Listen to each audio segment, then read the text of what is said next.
IT leaders are looking to Gen Z to help solve a lot of the skills shortage that most companies are experiencing in tech.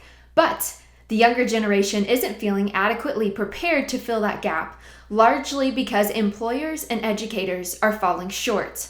I'm Beth Motter here with Owen Hughes. Owen, you've read through this report. Go ahead and give us a general overview, and then we'll jump into some solutions. So this was a survey put together by CW Jobs, and they spoke to 500 IT leaders and just over 540 16 to 24-year-olds. And the kind of key takeaway was that whilst business leaders see Gen Z as sort of critical to filling this tech skills shortage that we've heard so much about recently, young people themselves aren't actually that confident that they have the technical abilities or kind of the know-how to kind of fill that gap. So while 72% of IT leaders felt that Gen Z had the necessary abilities to come in and do all the jobs that are needed to be done in tech, less than a quarter of Gen Z felt the same way, and also didn't feel like they had an advantage in terms of their age.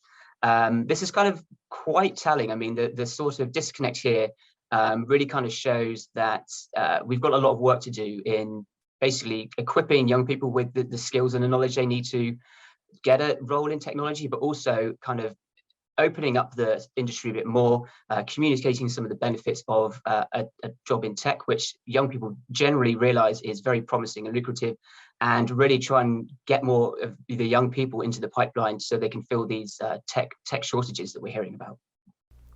So, to help the younger generation feel more capable, what should employers be doing? There's a few things really. I mean, the main takeaway was that a kind of a more creative approach to training and skilling and hiring is needed. So another one of the findings was that whilst a lot of IT leaders have invested in tech tools and training programs, particularly over 2020, very few have actually kind of taught their employees how to use these tools.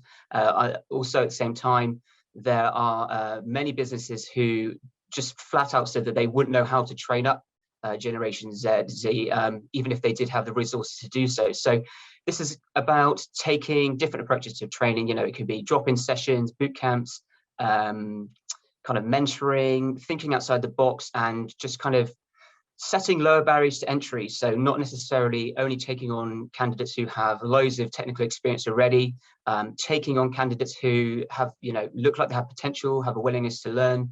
The soft skills really come into play here, things like creative problem solving, leadership, autonomy. So really just lowering those barriers to entry and focusing more on skilling up younger people once they're in the jobs.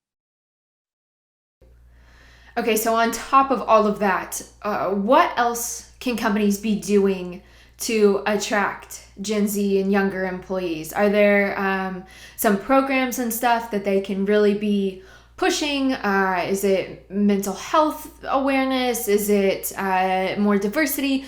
What are the issues that Gen Z is looking for companies to really promote?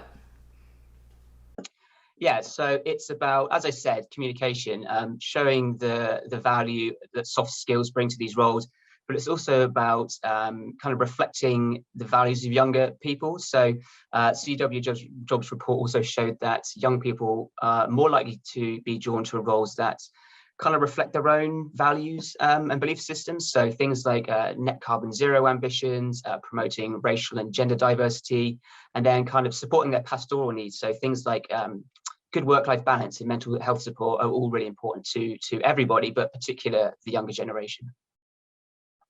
All right, Owen, thank you so much for telling us about this report. And it'll be interesting to see what happens with the skill shortage, the labor shortage, the further we go. It's almost the end of 2021. We're going to start looking ahead 2022.